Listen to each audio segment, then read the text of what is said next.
Therefore, thus saith the Lord God, behold, I am against Pharaoh, king of Egypt, and will break his arms, and the strong and which was broken.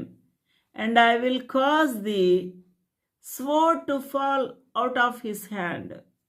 యుద్ధ ప్రావీణ్యుడే అయిన ఐగుప్తు రాజును ఆ ప్రభు చేతులు విరిచి వాడి చేతిలో ఉన్న ఖడ్గమును కిందికి జారపడవేస్తాను అని అంటున్నాడు.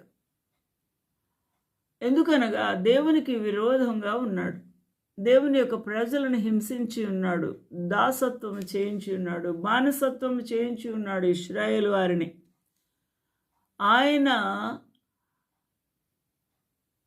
ఆ మహారాజు అనగా ఐగుప్తు రాజు చేసిన ఆ యొక్క దుష్ట కార్య